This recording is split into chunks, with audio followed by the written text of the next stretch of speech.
को वॉल्यूम से डिवाइड कर देते हैं तो मास पर यूनिट वॉल्यूम को ही हम डेंसिटी बोल देते हैं। Mass per unit volume, density is a positive scalar quantity and its SI unit is kilogram per metre cube. तो ये हम सब जानते ही हैं, मास अपॉन वॉल्यूम डेंसिटी होता है। आगे चलते हैं, अगला टॉपिक जो है वो है स्पेसिफिक ग्रेविटी और रिलेटिव डेंसिटी। रिलेटिव डेंसिटी कहो या स्पेसिफिक ग्रेविटी कहो, एक ही मतलब है उसका। तो स्पेसिफिक ग्रेविटी और रिलेटिव डेंसिटी इसमें क्या है? द स्पेसिफिक ग्रेविटी और relative density of a substance is defined as the ratio of the density of the substance to the density of water at 4 degree Celsius. The density of water at 4 degree Celsius is 1 × 10⁻³ kilogram per metre cube. तो अगर किसी भी substance की मुझे density दे रखी है, उसको divide कर दूं मैं डेंसिटी ऑफ वाटर के साथ में, तो वो हमारा रिलेटिव डेंसिटी या स्पेसिफिक ग्रेविटी आ जाएगा। ठीक, specific gravity is equal to density of substance upon density of water at 4 degree Celsius. 4 degree Celsius पर ही वाटर की डेंसिटी लेंगे हम, उससे नीचे नहीं, उससे ज़्यादा नहीं। ठीक है, अगला देखते हैं जी। अगला है Pascal's law.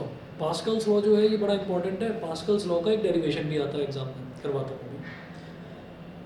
This law tells us how pressure can be transmitted in a fluid. इस लॉ से हमको ये पता चलता है कि प्रेशर किस तरीके से एक फ्लूइड में ट्रांसफ़र होता है। एक फ्लूइड में प्रेशर अगर एक जगह पर कितना भी है तो उतना ही दूसरी जगह पर ट्रांसफ़र होगा। ठीक है, वो उसका एग्जांपल हम अभी सिरिंज वाला लेकर या हाइड्रोलिक ब्रेक्स और हाइड्रोलिक लिफ्ट वाला एग्जांपल लेकर मैं बताऊंगा। This law tells us how pressure can be transmitted in a fluid. It can be stated in a number of equivalent ways as follows. The pressure exerted at any point on an enclosed liquid is transmitted equally in all directions. The pressure exerted at any point on an enclosed liquid is transmitted equally in all directions. Enclosed liquid का मतलब क्या है कि हमारे पास कोई भी एक बड़ा सा मान लीजिए सिलेंडर है, और उस सिलेंडर की अगर हम बात करें तो उस सिलेंडर में अगर मान लीजिए कोई भी लिक्विड भरा हुआ है, तो उस लिक्विड पर किसी एक पॉइंट पर जो प्रेशर पड़ रहा है ना, उतना ही प्रेशर हर एक पॉइंट पर पड़ेगा। वो प्रेशर इक्वली ट्रांसमिट होता है सब जगह, पूरे के पूरे कंटेनर के अंदर। अब वो सिलेंडर छोटा हो, बड़ा हो या बहुत बड़ा हो, उससे कोई फर्क नहीं पड़ता। ये पास्कल का लॉ यही कहता है कि एक जगह जितना प्रेशर है, पूरे के पूरे लिक्विड पर प्रेशर उतना ही पड़ेगा। ये नहीं है कि एक जगह का लिक्विड तो दबा जा रहा है बेचारा एक ही सिलेंडर के अंदर, कि एक सिलेंडर के अंदर एक तो टुकड़ा पड़ा हुआ है सॉलिड का, क्यों? प्रेशर ज़्यादा था भाई इस वाले टुकड़े पर, और दूसरे वाला टुकड़ा जो है वो आराम से रिलैक्स पड़ा हुआ है, इस पर प्रेशर नहीं है, रिलैक्स है। ऐसा नहीं होगा। अगर पूरा सिलेंडर में आपने इतना ज़्यादा प्रेशर कर दिया कि वो जो उसके अंदर लिक्विड था वो सॉलिडिफाई हो गया है, इतना ज़्यादा आपने प्रेशर डाल दिया कि वो सॉलिडिफाई हो गया है, तो भाई सारा का सारा लिक्विड ही सॉलिडिफाई होगा। ये नहीं है कि एक टुकड़ा हो गया और दूसरा नहीं हो गया। हाँ, ऐसा नहीं होगा कि वो रहेगा बीच के अंदर है, तो हाँ, वो ऐसा नहीं होगा। ठीक है, अगला देखिए second point. A change in pressure applied to an enclosed incompressible fluid is transmitted undiminished to every point of the fluid and the walls of the containing vessel. अब हमने ये कहा कि किसी एक क्लोज्ड कंटेनर में कोई इनकम्प्रेसिबल फ्लूइड है। इनकम्प्रेसिबल फ्लूइड का मतलब क्या है? जैसे कि मोबिल ऑयल होता है, मोबिल ऑयल जानते हैं? मोबिल ऑयल यानी कि किसी भी इंजन की मोबिलिटी को बढ़ाने के लिए जो ऑयल यूज़ करा जाता है उसको मोबिल ऑयल बोल देते हैं। तो वो जो मोबिल ऑयल होता है, वो मोबिल ऑयल जो है वो कितना भी आप उसको कंप्रेस करें वो सॉलिडिफाई नहीं होगा।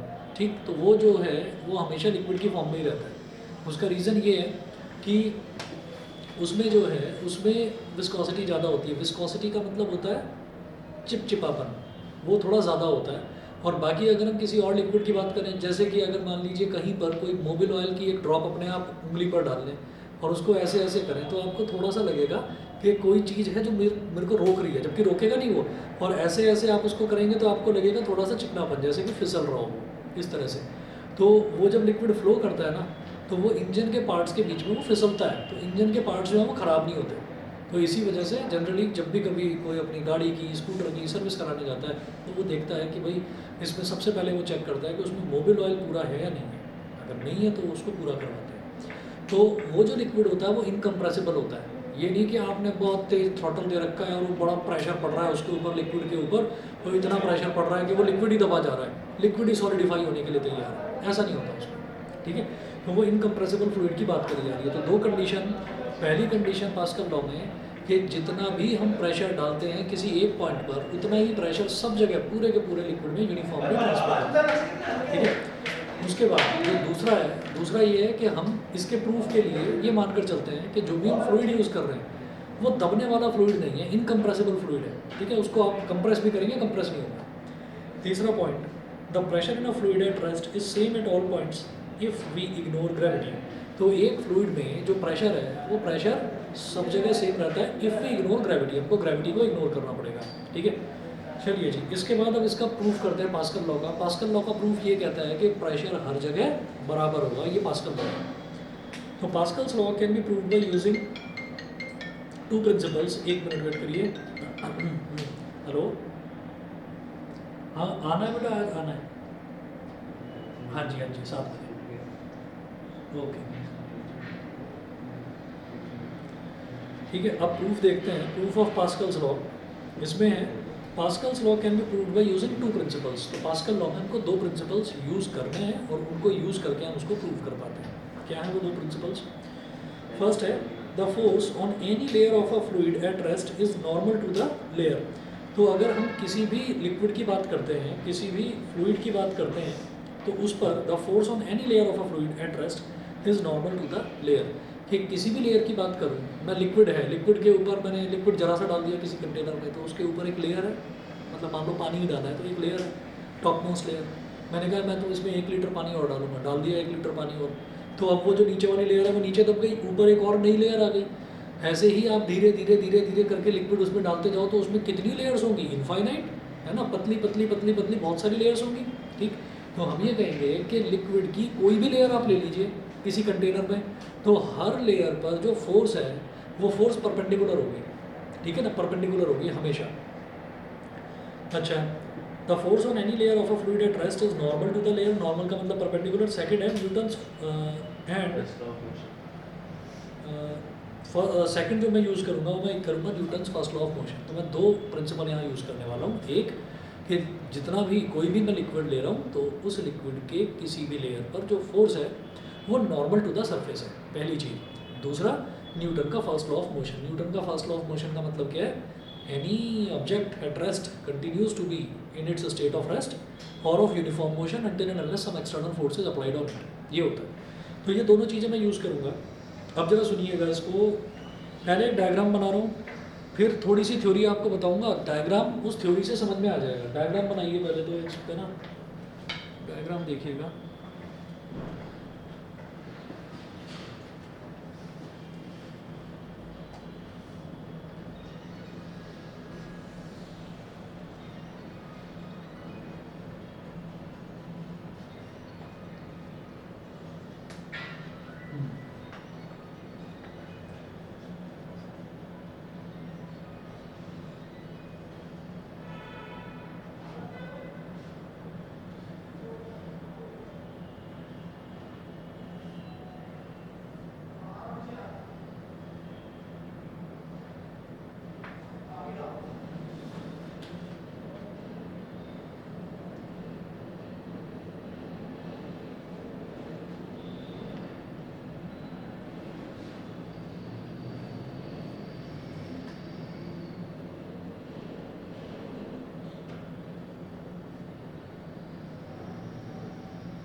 हमने क्या करा, हमने किसी भी लिक्विड के अंदर हमने ये कहा कि जैसे कोई भी सॉलिड होता है ना, तो सॉलिड के अंदर हम ये कहते हैं कि छोटे छोटे छोटे छोटे पीसेस में सॉलिड को तोड़ा जा सकता है। तो आप ये मान लीजिए कि वो जो छोटे छोटे टुकड़े होते हैं उनको हम एलिमेंट्स बोल देते हैं, एलिमेंट्स ऑफ दैट सॉलिड। इसी तरीके से अगर कोई लिक्विड है, उस लिक्विड को हमने किसी भी छोटे से टुकड़े में हमने तोड़ दिया। तो मैंने ये कहा कि लिक्विड है तो लिक्विड को हमने इस ट्रायंगुलर टुकड़े में तोड़ दिया, ठीक है। तो इस ट्रायंगल में मैं ये कहता हूँ कि यहाँ पर 3 फेसेस नज़र आते हैं। एक फेस तो ये है नीचे की तरफ, एक ये है लेफ्ट साइड में ये वाला, और एक ये जो थोड़ा सा स्लंट है। तो ये तो हॉरिजॉन्टल वाली लाइन के परपेंडिकुलर हो गया, ये वर्टिकल वाले जो इसका सरफेस है वेसल का उसके पैरेलल हो गया, और एक ही हो गया, ये स्लंट हो गया। तो यहाँ पर हमने कहा कि भाई 3 जो अलग अलग डायरेक्शन है इसके नेमिंग कर लीजिए। ये जो छोटा सा हमने एलिमेंट माना है ना, ट्रायंगुलर एलिमेंट की नेमिंग कर लीजिए ABC, ABC।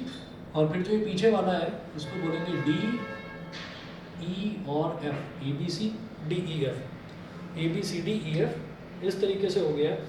अब मैं ये कहूँगा कि ये जो नीचे वाला फेस है ना, BCFE, B C F E नीचे वाला जो फेस है, तो ये भी तो एक लेयर है ना लिक्विड की।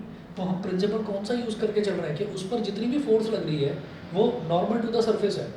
तो इस पर लगने वाली फोर्स ऐसे होगी, normal to the surface. Liquid force लगा रहा है इसके ऊपर, तो कितनी फोर्स लगाएगा, नॉर्मल टू द सरफेस। तो मैंने इस लेयर की सरफेस को ये मान लिया, नीचे वाली लेयर की सरफेस ये हो गई ना बी सी एफ ई।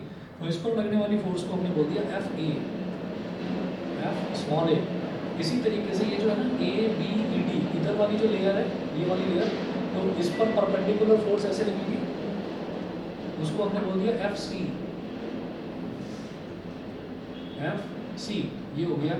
और ये जो है ए सी एफ डी, इस वाला ये वाला जो लेयर है, इस वाली लेयर पर जो फोर्स लगेगी उसको हमने बोल दिया एफ बी, एफ बी। ठीक है, तो ये तीन हो गई हमारे पास forces. Suppose a fluid exerts, अब मैं जो बराबर में थ्योरी लिख रही है उसको समझा रहा हूँ, देखिएगा। Suppose a fluid exerts pressure P A P B and P C on the faces B E F C A D F C A D E B. तो पी ए प्रेशर कहाँ पर वो एक्सर्ट कर रहा है, B E F सी पर, B E F सी नीचे वाला जो फेस है। आप ये जो मैंने ट्राइंगल बनाया है ये समझ लीजिए क्या है, दोबारा बताता हूँ कि इस कंटेनर के अंदर कोई लिक्विड भरा हुआ है, इनकम्प्रेसिबल फ्लूइड है। उस फ्लूइड का, मैंने ये कहा कि उस फ्लूइड का हमने एक टुकड़ा निकाल लिया बाहर, ठीक है, उस टुकड़े को स्टडी कर रहे हैं सिर्फ, समझ रहे हैं। तो वो ट्रायंगुलर पीस मैंने ले लिया, तो उसमें नीचे की तरफ एक फ्लैट सरफेस हो गया उस लिक्विड में, उसमें इस तरफ एक फ्लैट सरफेस हो गया और एक ऐसा टेढ़ा ये फ्लैट सरफेस हो गया। तो बी ई एफ सी नीचे वाले सरफेस पर जो प्रेशर है वो कितना है, पी ए है, जो ये इधर है। हाँ, पी ए तो प्रेशर है ना, ये फोर्स है जो मैंने यहाँ पर दिखाया है, ये फोर्स है। और ए सी एफ डी इस पर जो प्रेशर है दैट इज पी बी, और ए बी ई डी इस पर जो प्रेशर है दैट इज पी सी। ठीक, तो B E F C, A D F C and A D E B respectively of this element as shown, and the corresponding normal forces on these faces are F A, F B and F C. ठीक है, तो जो forces हैं वो क्या हो गई, F A, F B और एफ सी। तो भाई जितना प्रेशर होगा, प्रेशर के डायरेक्टली प्रोपोर्शनल फोर्स होती है, हम जानते हैं P is equal to F upon A. उसके बाद देखिए फिर वो बोलते हैं let A B and A C be the respective areas of the three faces. हमने कहा जो नीचे वाला फेस है इसका एरिया हो गया ए स्मॉल ए, सबस्क्रिप्ट में स्मॉल ए। ऐसे ही जो इधर वाला फेस है इसका एरिया हो गया ए बी, और इधर वाले फेस का एरिया हो गया ए सी। ठीक है, फिर बोलते हैं the right triangle A B C, in right triangle A B C let angle A B C, let angle A C B is equal to theta. Angle A C B, इस वाले angle को हमने theta मान लिया, तो यहाँ पर छोटा सा ये थीटा दिखा रहा हूँ, थीटा। ठीक है, और फिर हमने क्या करा कि जो एफ बी है ना फोर्स, जो एफ बी फोर्स है, तो देखिए इधर वाली जो फोर्स है एफ ए फोर्स तो परपेंडिकुलर ऐसे जाती हुई दिखाई दे रही है वर्टिकल डायरेक्शन में, और जो एफ सी फोर्स है वो भी परपेंडिकुलर इस सरफेस के, यानी कि वो हॉरिजॉन्टल डायरेक्शन में जाती हुई दिखाई दे रही है। लेकिन ये जो एफ बी है फोर्स, ये जो एफ बी फोर्स है ये ऐसे आ रही है, एक एंगल पर आ रही है। तो इसको इतने छोटे से डायग्राम में और ज़्यादा इसको कॉम्प्लिकेटेड करना ठीक नहीं है। मैंने क्या करा, ये जो एफ बी फोर्स है, जो ऑब्लिक फोर्स है, ऑब्लिक मतलब एट एन एंगल है फोर्स, इस फोर्स को मैंने ऐसे बना दिया, इस तरफ ऐसे, ये हो गया एफ बी। ठीक है, अच्छा यहाँ पर मैंने माना है कि ये एंगल थीटा है। एक रूल मैंने आपको बताया था कि angle between two lines is the angle between their perpendiculars. दो लाइंस के बीच में जो एंगल बनेगा उनके परपेंडिकुलर्स के बीच में भी वही एंगल बनेगा, समझ रहे हैं। तो देखिएगा ये जो ए सी है और ये जो बी सी है, इनके बीच में बन रहा है एंगल थीटा। तो ये जो लाइन आ रही है फोर्स, ये किस पर परपेंडिकुलर है, नॉर्मल टू द सरफेस है ना, तो ये ए सी पर परपेंडिकुलर है। ठीक है, अच्छा, और इसके अलावा मैं ये कहूँ कि ये जो हॉरिजॉन्टल वाली लाइन है इसके परपेंडिकुलर अगर मैं नीचे की तरफ कोई लाइन बना लूँ ये हो जाएगी, तो ये एंगल क्या हो गया, ये थीटा हो गया। समझ गए कि नहीं। आप ये देखिएगा कि इस लाइन के परपेंडिकुलर ये जो बी सी है, बी सी के परपेंडिकुलर मैंने नीचे की तरफ एक लाइन बना दी, और ए सी के परपेंडिकुलर एफ बी है ही, ए सी के परपेंडिकुलर एफ बी है ही, तो ये ए सी के परपेंडिकुलर, ये बी सी के परपेंडिकुलर, जब ए सी और बी सी के बीच में थीटा एंगल है तो उनके परपेंडिकुलर्स के बीच में भी एंगल थीटा। क्लियर। ठीक है, तो भाई एफ बी के साथ एंगल थीटा बन रहा है, तो थीटा के साथ वाला component is called F B cos theta, तो ये हो जाएगा एफ बी कॉस थीटा। इसी तरह से एफ बी कॉस थीटा के जो परपेंडिकुलर वाला component that is F B sine theta, तो ये हो गया एफ बी साइन थीटा। तो जो आपको इस वाला ये जो कंटेनर बना रखा है, इस कंटेनर के अलावा जो आपके नीचे डायग्राम दिखाई दे रहा है वो ये है, ठीक है, समझ गए यहाँ पर एंगल थीटा कैसे लिया है? ऑनलाइन वाले बच्चे बता दें भाई, कितना क्लियर है? ठीक है, चलिए उसके बाद देखिएगा, as the prismatic element is in equilibrium with remaining fluid. Prismatic element का मतलब क्या है कि ट्रायंगुलर है, लेकिन ट्रायंगल भी 3D में है, ठीक है। तो 3D में ट्रायंगल को प्रिज्म बोलते हैं, ठीक है। जैसे 3D में रेक्टेंगल को क्यूबॉइड बोला जाता है, 3D में स्क्वायर को क्यूब बोला जाता है, उसी तरह से 3D में जो ट्रायंगल है दैट इज कॉल्ड प्रिज्म, ठीक। तो जो प्रिज्मेटिक एलिमेंट इसको बोल रहे हैं वो कि as the prismatic element is in equilibrium with the remaining fluid, then by Newton's law the fluid force should balance in various directions। Fluid की जो फोर्स है वो सारी की सारी वेरियस डायरेक्शन में बैलेंस होनी चाहिए। बैलेंसिंग का मतलब क्या है कि फ्लूइड रेस्ट में है तो रेस्ट में ही रहना चाहेगा until and unless some external forces applied on it। External force तो कुछ लगाई नहीं जा रही उस पर। इसका मतलब क्या है कि यहाँ पर नीचे से ऊपर की तरफ लगने वाली फोर्स क्या है, एफ है, और ऊपर से नीचे तक जाने वाली फोर्स क्या दिखाई दे रही है, एफ बी कॉस थीटा। तो F A F B cos theta को बैलेंस करेगा तभी तो लिक्विड रेस्ट में है, तभी तो लिक्विड रेस्ट में है। तो हम लिखेंगे यहाँ पर, और इसी तरीके से अगर हॉरिजॉन्टल फोर्स देखूँ तो एफ सी इस डायरेक्शन में और एफ डी साइन थीटा इस डायरेक्शन में, इन दोनों ने बैलेंस कर रखा। नहीं तो ये जो ट्रायंगुलर टुकड़ा है लिक्विड का, ये इधर उधर ऐसे घूमता फिरता, ठीक है। तो ये रुका हुआ है, इसी वजह से रुक रहा है क्योंकि हर डायरेक्शन की फोर्स ने एक दूसरे को बैलेंस कर रखा है। तो दो इक्वेशन दे रखी है along horizontal direction F B sine theta इस तरफ और एफ सी इस तरफ, तो दोनों ने एक दूसरे को करा बैलेंस, ठीक है। इसी तरह से एफ बी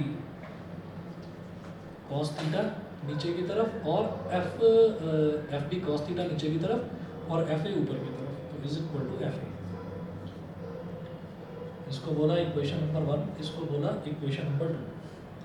अब आप क्या करिए, पेज नंबर 6 पर आ जाइए। पेज नंबर 6 पर है ये कि also A B sine theta is equal to A C, ठीक है। तो यहाँ पर मैंने तो सिर्फ ऑल्सो लिखा हुआ है, लेकिन आप लिखेंगे कि यूजिंग सिमेट्री। आप ये कहेंगे कि सिमेट्री यूज करते हुए, है ना, हम जैसे फोर्सेस एक दूसरे को बैलेंस कर रहे हैं, इसी तरीके से एरिया के भी कंपोनेंट्स डिवाइड करे जा सकते हैं। तो आप ये कहेंगे कि यूजिंग सिमेट्री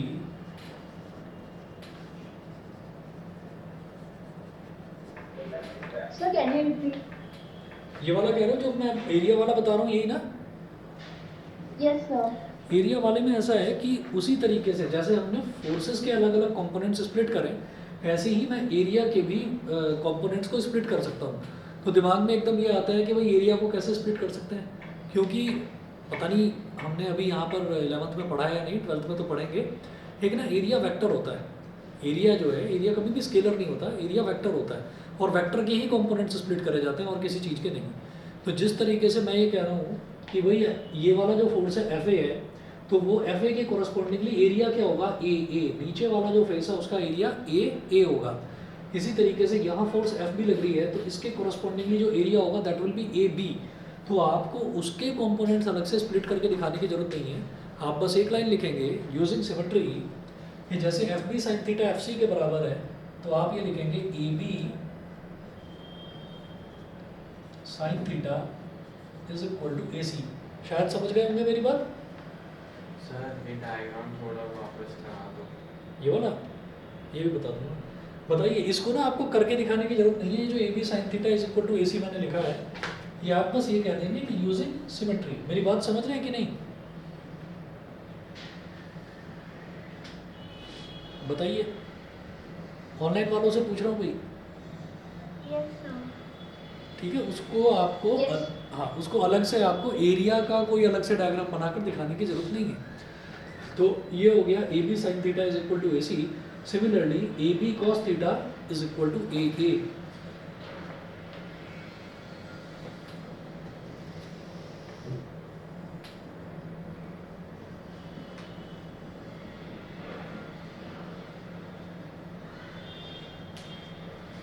इसको बोलेंगे इक्वेशन नंबर 4। दोबारा से समझ लो इसको। यहाँ पर देखिएगा क्या है कि हमने ये कहा कि ये वाली जो फोर्स है ये एफ ए ऐसे दिखाई दे रही है और एफ सी ऐसे दिखाई दे रही है, लेकिन एफ बी जो फोर्स है वो थोड़ी टिल्टेड आ रही है, एट एन एंगल आ रही है। तो एफ बी फोर्स मैंने ऐसे बना ली। अभी क्या है कि हमने बोला ये एफ बी की डायरेक्शन तो ये है, एफ बी का डायरेक्शन ये है, तो एफ बी किस पर परपेंडिकुलर है? एफ बी है ए सी पर परपेंडिकुलर, और ए सी और बी सी के बीच में एंगल है थीटा। हमने मान लिया दोनों के बीच में एंगल थीटा है। तो ए सी पर जो परपेंडिकुलर है वो क्या है? F B. और बी सी पर परपेंडिकुलर क्या है? ये नीचे बना लो एक परपेंडिकुलर लाइन। तो अगर दो लाइंस के बीच में, जैसे ए सी और बी सी के बीच में एंगल थीटा है, तो उनके परपेंडिकुलर्स के बीच में भी एंगल थीटा ही बनेगा। लॉ होता है ये, ठीक है। तो ये एंगल थीटा बन गया। तो जो एफ बी इधर है और एंगल बन रहा है थीटा, तो जो एडजेसेंट वाला कंपोनेंट होता है, साथ वाला कंपोनेंट होता है, that is F B cos theta, ठीक है। तो इसको मैं क्या बोल दूंगा? F B cos theta. Clear? और इसी तरीके से जब एफ बी कॉस थीटा बन गया, तो इसके जो परपेंडिकुलर वाला कंपोनेंट है उसको मैं बोल दूंगा एफ बी साइन थीटा। बस इतना है इस डायग्राम में, सिर्फ इतना। फिर हमने बस ये कहा कि क्योंकि लिक्विड रेस्ट में है तो हर एक फोर्स एक दूसरे को बैलेंस करेगी। कैसे बैलेंस करेगी? एफ बी कॉस थीटा नीचे की तरफ जाने वाला फोर्स है, तो ऊपर वाला फोर्स इसको बैलेंस कर रहा है, तभी ये रुका हुआ है लिक्विड, ठीक है। नहीं तो ये नीचे की तरफ जाने लगता है। तो नीचे से ऊपर जाने वाला फोर्स क्या? एफ ए, और ऊपर से नीचे जाने वाला फोर्स है F B cos theta, F B cos theta. तो F A is equal to F B cos theta. ऐसे ही लेफ्ट की तरफ जाने वाला force F B sine theta, और राइट की तरफ जाने वाला फोर्स इज एफ सी, तो F C is equal to F B sine theta. तो इनको इक्वेशन 1 और इक्वेशन 2 हमने बोल दिया। बताइए, क्लियर? ठीक है। ये करने के बाद में फिर इक्वेशन 1, 2, 3, 4 ये 4 इक्वेशन हमारे पास आ गई। अब हम कहेंगे divide equation 1/3 and equation 2/4।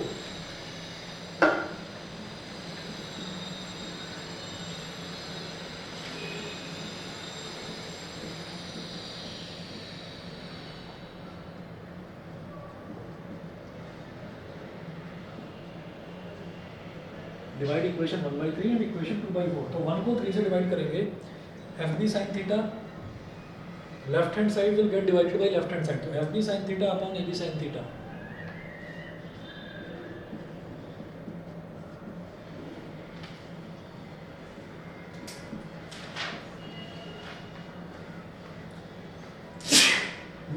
Sorry. और राइट हैंड साइड को फिर राइट हैंड साइड से डिवाइड करेंगे, तो एफ सी अपॉन ए सी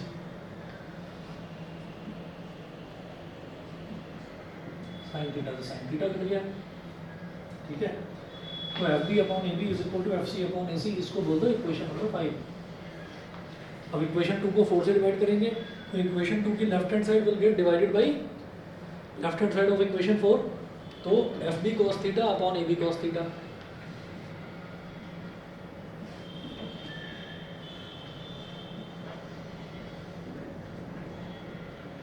और ऐसे ही 2 की राइट हैंड साइड और 4 की राइट हैंड साइड की डिवाइड हो जाएंगी, तो एफ ए अपॉन सर ये A B sine theta A C कैसे हो गया? सिमेट्रिकली, जैसे F B sine theta F C के बराबर था, ऐसे ही A B sine theta A C के बराबर होगा। मतलब जैसे हमने फोर्सेस के कंपोनेंट्स को बैलेंस करा, ऐसे ही हम एरिया वेक्टर के कंपोनेंट्स को भी बैलेंस कर सकते हैं। वो करके दिखाने की जरूरत नहीं है, बस सीधा सीधा लिख देना है इक्वेशन 3 और 4 यहाँ लिख देना यूजिंग सिमेट्री, ठीक।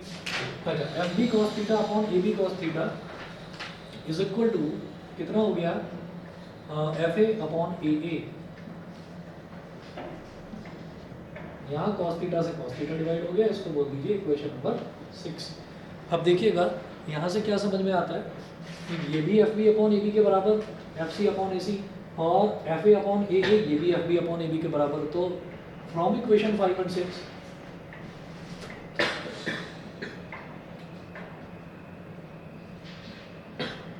from equation 5 and 6, Fa upon AA is equal to Fb upon AB is equal to Fc upon AC is equal to Fc upon AC। और Fa upon AA क्या होता है भाई? फोर्स अपॉन एरिया क्या होता है? Pressure. तो Pa is equal to Pb is equal to Pc, Pa is equal to Pb is equal to Pc। ये क्लियर है सभी को? ठीक है। हाँ जी, ऑनलाइन वाले बताएं भाई, समझ गए? Yes, sir. ठीक है, चलिए जी। उसके बाद हम ये करेंगे experimental verification of Pascal's law, ये, और फिर application of Pascal law. Application of Pascal law में आपकी हाइड्रोलिक ब्रेक और हाइड्रोलिक लिफ्ट दोनों ही है सिलेबस में, करना होगा हमको, ठीक है। पेज नंबर 6 पर हैं अब हम, बस 1 मिनट वेट करिए, मैं 1 मिनट में आ रहा हूँ, फिर करवाता हूँ आगे।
ग्रेविटेशनल पोटेंशियल एनर्जी से आ रहा है, ग्रेविटेशनल पोटेंशियल एनर्जी से तक। ऐसे आ रहा है, से स्टार्ट है। अच्छा, उससे पहले का नहीं पूछ रहे। वो पहले ठीक है। ले ली। ठीक है, कोई बात नहीं। तो इसके बाद केप्लर्स लॉ हो गया, और कौन से रहेगा फिर? एक बार ना पूछ लेना आप, शायद एनसीईआरटी के हिसाब से करवा रहे हैं क्या? हाँ। तो एनसीईआरटी में ग्रेविटेशनल नहीं सर, देख लेता हूँ, दिखा दो। दे दो।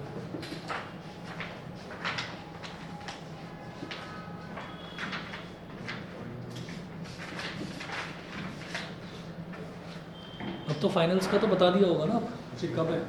मुझे लग रहा है जनवरी में करवा देंगे फाइनल्स। फरवरी में आए थे। फेब में करवाएंगे?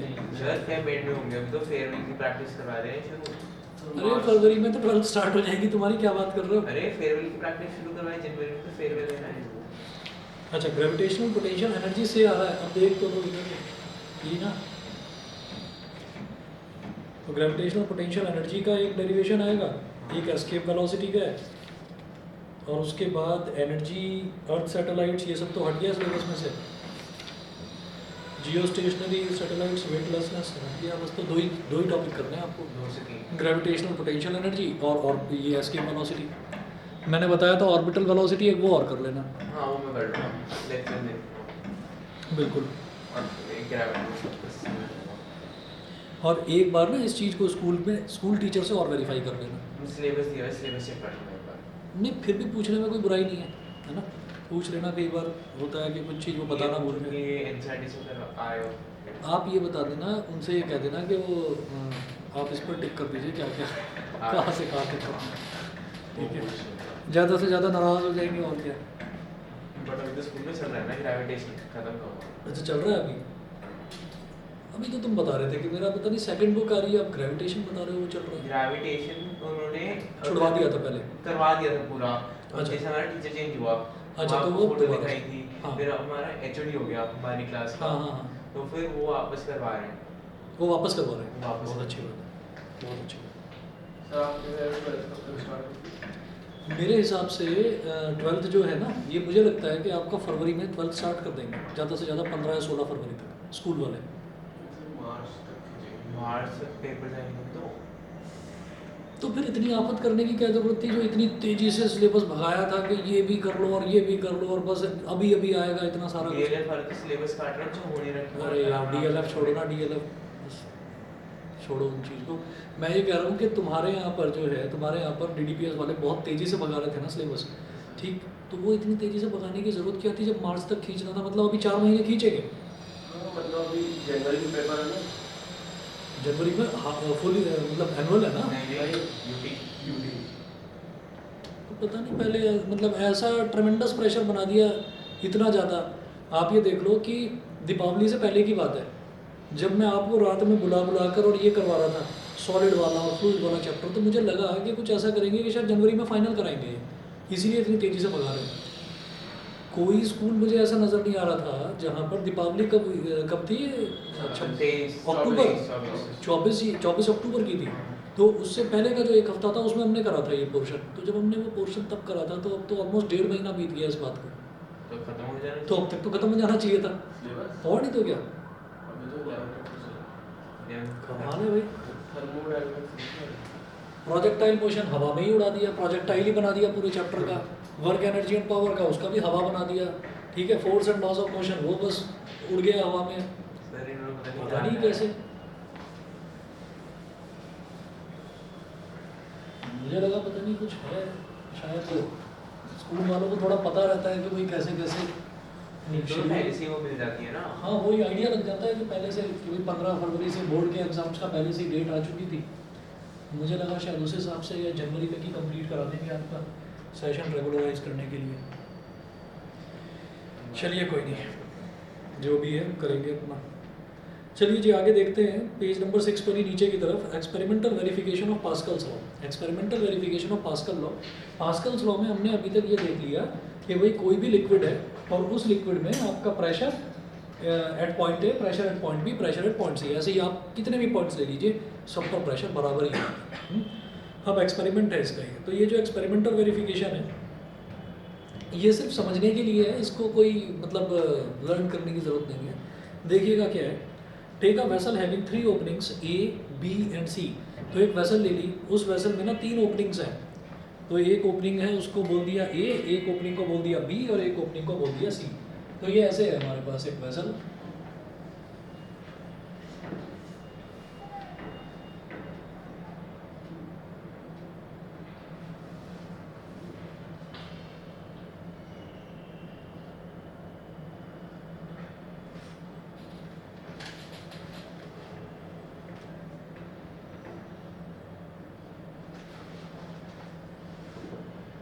ये वेसल है, इस वाले ओपनिंग को बोल दिया ए, इस वाले ओपनिंग को बोल दिया बी और इस वाली ओपनिंग को बोल दिया सी।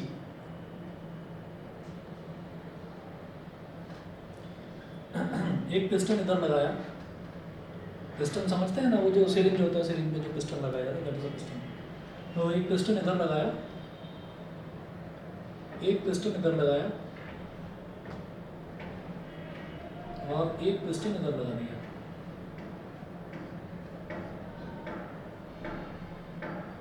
अब मैंने बोला कि इसका जो एरिया है, ये जो सेक्शन ए है, इसका एरिया हमने बोला ये है कैपिटल ए।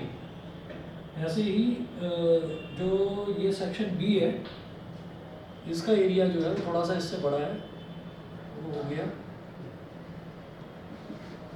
2A। ठीक है, ऐसे ये जो सेक्शन सी है, ओपनिंग सी है, इसका जो एरिया है ये है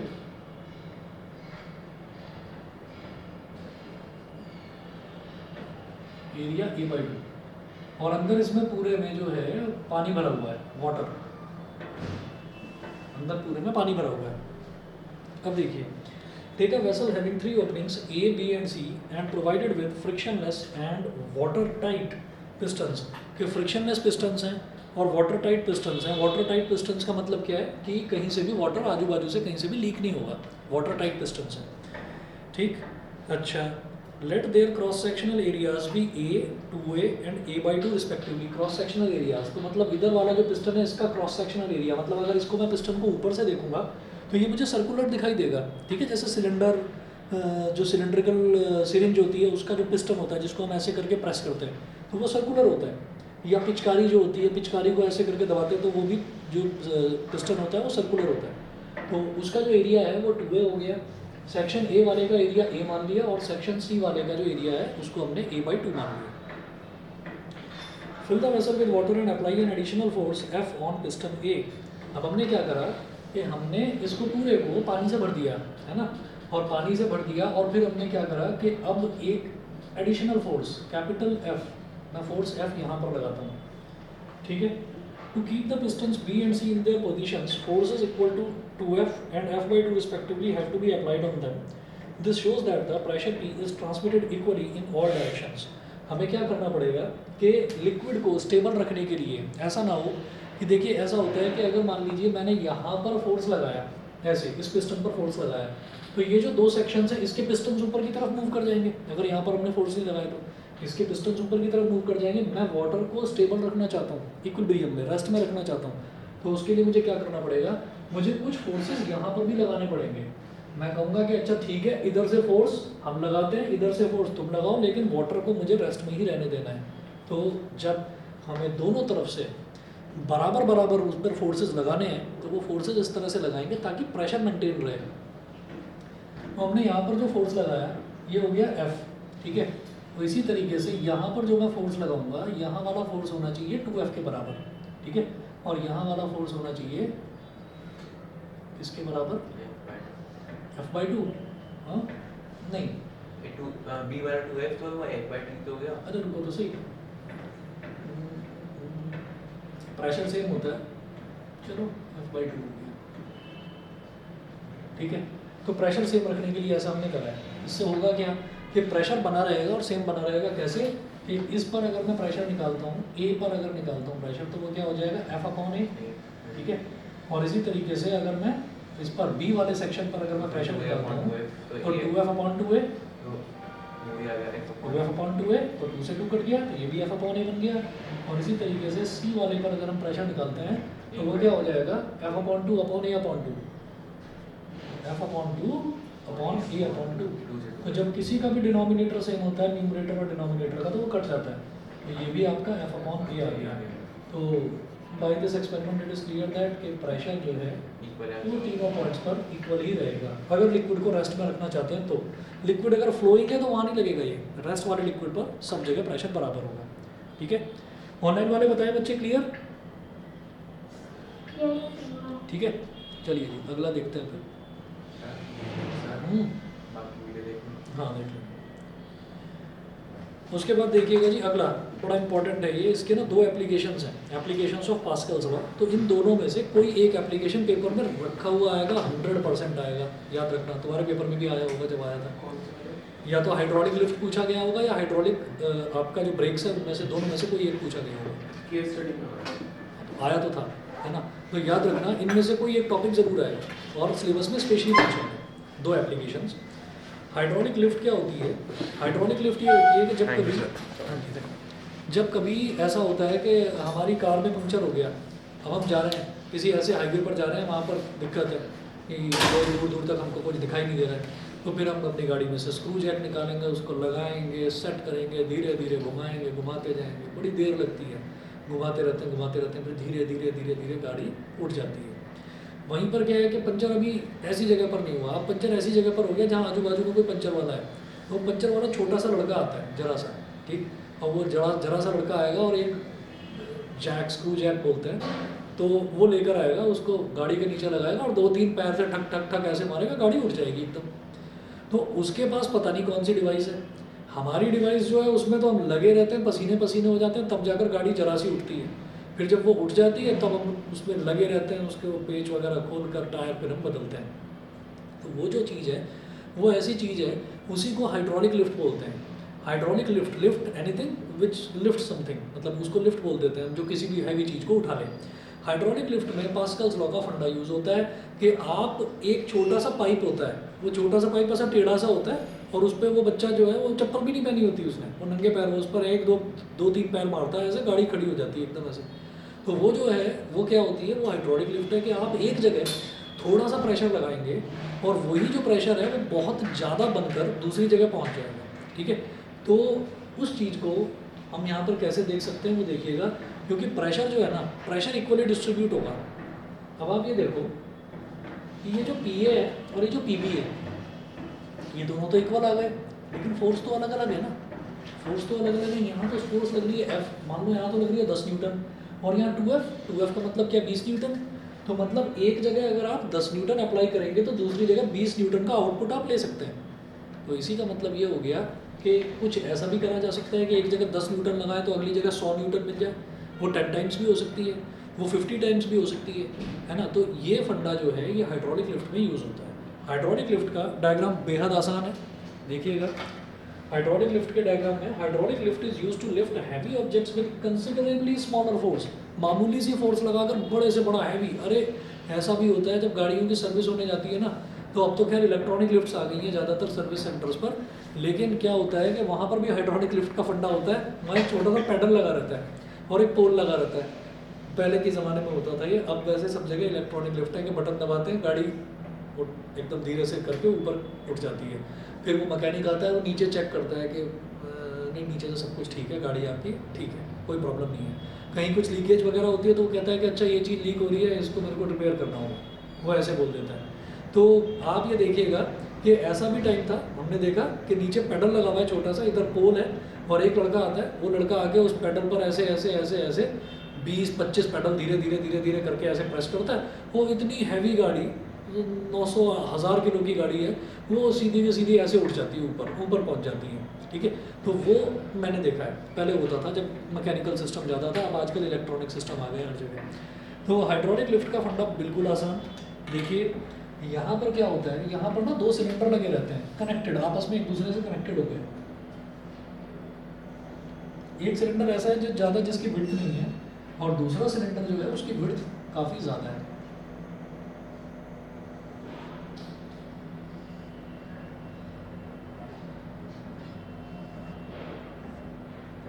ठीक है, तो ये हमारे पास 2 सिलेंडर्स हैं। तो एक जो सिलेंडर है, इधर वाला सिलेंडर, इधर वाले सिलेंडर पर फोर्स लगा रहे हैं हम बहुत कम, सिलेंडर पर ऊपर एक पिस्टन लगा दिया, तो यहाँ पर हम फोर्स अप्लाई कर रहे हैं स्मॉल एफ, और जो इसका एरिया ऑफ क्रॉस सेक्शन है इस वाले पिस्टन का एरिया दैट इज स्मॉल ए, उसको मैंने स्मॉल ए बोल दिया। अब क्या है कि यहाँ पर एक पिस्टन रखा हुआ है, अब ये पिस्टन का साइज ही आप देख रहे हैं, इसका जरा सा साइज है, इसका बहुत बड़ा साइज है। तो यहाँ पर इस पिस्टन को मैं प्रेस करने का काम नहीं लूँगा, इसको मुझे प्रेस नहीं करना। हम क्या करेंगे, इसके ऊपर हैवी सा ऑब्जेक्ट रख देंगे, ठीक है, और इसका जो फोर्स है वो एफ है, और इसका जो एरिया है दैट इज कैपिटल ए, इसके एरिया को कैपिटल ए बोल दिया। और यहाँ पर कोई भी इनकम्प्रेसिबल लिक्विड भरा हुआ है, ठीक है। तो आप ये देखिएगा, it consist of 2 cylinders C1 and C2, तो 2 सिलेंडर हो गए, C1 और C2 आपस में म्यूचुअली कनेक्टेड है। तो इस वाले पोर्शन को C1 बोल दिया, इस वाले सिलेंडर के पोर्शन को C2 बोल दिया, C1 C2 connected to each other by a pipe. The cylinders are fitted with watertight frictionless pistons of different cross-sectional areas. The cylinders and the pipe contain a liquid. Suppose a force small f is applied on the smaller piston of cross-sectional area small a. Pressure exerted on the fluid or liquid will be. तो इस जगह जो pressure exert होगा that pressure will be small f upon small a. तो ये क्या हो गया, इक्वेशन नंबर 1, ठीक है, small f upon small a, ये हो गया equation number 1। According to Pascal's law, the same pressure P is also transmitted to the larger piston of cross-sectional area, capital A. तो यही पास्कल लॉ ये कहता है कि यही सेम प्रेशर बड़े वाले पिस्टन पर भी ट्रांसमिट हो जाएगा, ठीक है। तो आप ये देखिएगा कि P is equal to F upon A है, ठीक है। तो फोर्स भी जरा सा छोटा सा force, area of cross section भी छोटा सा है, ठीक है। तो प्रेशर भी थोड़ा सा ही होगा, तो वो प्रेशर ट्रांसमिट हो गया, वही सेम प्रेशर यहाँ पर हो गया ट्रांसमिट। तो इतने से प्रेशर से इतना बड़ा ऑब्जेक्ट कैसे उठ जाएगा, वो देखते हैं। पास्कल लॉ ये कहता है कि सेम प्रेशर ट्रांसमिट हो गया, तो यहाँ का फोर्स निकाल सकता हूँ। एरिया जो है, एरिया तो एक फिजिकल थिंग है ना, एरिया तो एक फिजिकल थिंग है, एरिया जितना बना दिया पिस्टन का वो तो चेंज नहीं हो सकता। तो एरिया हम मेजर कर सकते हैं, हम कहेंगे सर्कुलर पिस्टन है, तो सर्कुलर पिस्टन का रेडियस कैलकुलेट किया जा सकता है, कर लिया कैलकुलेट, पाई आर स्क्वायर से उसका एरिया निकाल लिया। तो एरिया मेरे पास है, वो वेरिएबल नहीं है, वो फिक्स है। उसके अलावा प्रेशर यहाँ से हमने दे दिया, प्रेशर मेरे पास है, तो अब मेरे को क्या कैलकुलेट करना बाकी है, फोर्स, कि ऐसा फोर्स ना लग जाए कि आपने गाड़ी रख दी वहाँ पर और ऐसा आपने फोर्स लगा दिया कि वो गाड़ी उड़ गई वो ऊपर की तरफ जो है जाकर गिरी कहीं पर जाकर, तो इतना भी फोर्स ना लगे। तो हम फोर्स कैलकुलेट करना चाहते हैं और फिर उसी हिसाब से हमें प्रेशर लगाना होता है। तो देखिए इधर लगने वाला फोर्स वो कैसे कैलकुलेट होगा, फोर्स इज इक्वल टू जो यहाँ पर प्रेशर, तो यही जा रहा है यहाँ पर, जो यहाँ पर प्रेशर है वही यहाँ पर है अकॉर्डिंग टू पास्कल्स लॉ। तो P इंटू कैपिटल ए, अब ये P कितना है, अब ये P कितना है, स्मॉल एफ अपॉन स्मॉल ए इंटू कैपिटल ए, ठीक है। अब हम क्या बोलेंगे, सिंस A, इसको ऐसे बोल दीजिए, capital F is equal to small F into capital A upon small A. यहाँ बोलेंगे since capital A is greater than small A, capital A is greater than small A, therefore capital F is greater than small F. ऐसा क्यों? ऐसा इस वजह से है कि नॉर्मली देखिए, कभी भी रैशनल नंबर का कॉन्सेप्ट देखिए, रैशनल नंबर में जब न्यूमरेटर डिनोमिनेटर से बड़ा होता है ना, जब न्यूमरेटर डिनोमिनेटर से बड़ा होता है, फॉर एग्जांपल मैं ये कहूँगा कि भाई 0/3 न्यूमरेटर डिनोमिनेटर से छोटा है, तो रिजल्ट क्या आया 0। फिर लिखिए 1/3, रिजल्ट क्या आया 0.333, ये आता चला जाएगा। फिर मैंने लिया 2/3, तो 0.666, ये रिजल्ट ये आता चला जाएगा। धीरे धीरे मैं क्या कर रहा हूँ, मैं न्यूमरेटर की वैल्यू बढ़ा रहा हूँ, डिनोमिनेटर को फिक्स रख के न्यूमरेटर की वैल्यू बढ़ा रहा हूँ, तो जो नंबर है वो नंबर बढ़ता जा रहा है, 0.33, 0.66, अभी कर दिया 3/3, तो रिजल्ट क्या आ गया 1। फिर कर दिया 4/3, रिजल्ट क्या आ गया 1.33, 5/3, तो रिजल्ट क्या आ जाएगा 1.66, ऐसा आता जाएगा। फिर मैं कर दूंगा 6/3, तो रिजल्ट क्या आ जाएगा 2। तो इसी तरीके से हमारा न्यूमरेटर अगर डिनोमिनेटर से बड़ा है तो वैल्यू हमारी बड़ी आती चली जाती है। तो जो बड़ी वैल्यू को मैं छोटे फोर्स से मल्टीप्लाई कर दूंगा, ये जो एरिया ऑफ क्रॉस सेक्शन है ये बड़ा है ना, तो ये जो बड़ा वैल्यू है और डिनोमिनेटर से काफ़ी बड़ा है, तो इसका मतलब जो डिवाइड करके जो फ्रैक्शन आएगा वो 1 से बड़ा आएगा। तो 1 से बड़े वाले फ्रैक्शन को अगर मैं छोटी फोर्स से मल्टीप्लाई करूँगा तो वो फोर्स तो बहुत बढ़ जाएगी ना। आप खुद सोचिए, अगर फोर्स मेरे पास, अब ये area of cross section, area का रेशो, तो हाइड्रोलिक लिफ्ट डिज़ाइन करना इंजीनियर्स के हाथ में, इंजीनियर खुद डिज़ाइन करते हैं उसको। तो इंजीनियर देखते हैं भाई आपको कितना वजन उठाना है, भाई हमको गाड़ियाँ उठानी है, नहीं हम तो जो पोर्ट है ना, जो समंदर के किनारे जो पोर्ट होता है, हमको तो वहाँ पर बड़े बड़े कंटेनर्स उठाने हैं। ठीक है भाई, एरिया ऑफ क्रॉस सेक्शन जो आपका, जहाँ पर आप लेग से प्रेस करेंगे उसको, तो वहाँ पर एरिया ऑफ क्रॉस सेक्शन छोटा रखिए और यहाँ पर बना दो एरिया ऑफ क्रॉस सेक्शन बहुत बड़ा। तो जितना बड़ा आप एरिया ऑफ क्रॉस सेक्शन उधर बना देंगे तो ये कैपिटल ए बड़ा हो गया और स्मॉल ए आपने छोटा रखा हुआ है। ठीक है, तो इसका मतलब रेशो जो आएगा वो रेशो बड़ी वैल्यू आएगी, वो बड़ी वैल्यू जब फोर्स से मल्टीप्लाई होगी तो फोर्स को और बढ़ा देगी, जब फोर्स को और बढ़ा देगी तो उठा लो जितना भी हैवी से हैवी ऑब्जेक्ट उठाना है, पता भी नहीं चलेगा, हल्का हल्का फोर्स लगाओगे इधर, वो जैसे वो लड़का प्रेस करता है और पूरी 1000 किलो की गाड़ी को बड़े आराम से उठा लेता है। ठीक है, तो चाहे आप मारुति 800 लेकर पहुंच जाइए उसके पास, चाहे वो बड़ी वो फॉर्च्यूनर होती है वो लेकर पहुंच जाओ, वो छोटा सा बच्चा जो है वो उसको ऐसे प्रेस करके उठा देता है और फटाफट वो पंचर बना देता है, उसको ठीक कर देता है। तो कुल मिलाकर ये जो है इसमें आपको थ्योरी एक्सप्लेन करनी होगी, ये डायग्राम बनाना होगा और इतना सा न्यूमेरिकल पोर्शन है, बस ये इतना सा, सिर्फ ये मामूली सा डेरिवेशन है जो आपको प्रूव करके वहाँ दिखाना है। ठीक है, तो पास्कल लॉ आएगा, पास्कल लॉ के साथ साथ 5 नंबर का क्वेश्चन बनेगा। कोई भी स्कूल हो, आपका टेस्ट अगर आएगा उसमें अगर ये फ्लूइड वाला चैप्टर आ रहा है तो ये जरूर आएगा। ऐसे इसमें एक बड़ा इंपॉर्टेंट टॉपिक और है बर्नौलीज थ्योरम, वो बहुत आता है, इक्वेशन ऑफ कॉन्टिन्यूटी वो बहुत आता है। तो ये जो चीज़ें हैं ये सारे ही इसके जो टॉपिक्स हैं काफ़ी इंपॉर्टेंट है, करने हैं। ठीक, चलिए जी आज इतना करते हैं, बाकी कल देखते हैं। ठीक है, सैटरडे को आपको शुरू को करोगे डाउट्स, और भी कोई डाउट्स हो ना कर लेना।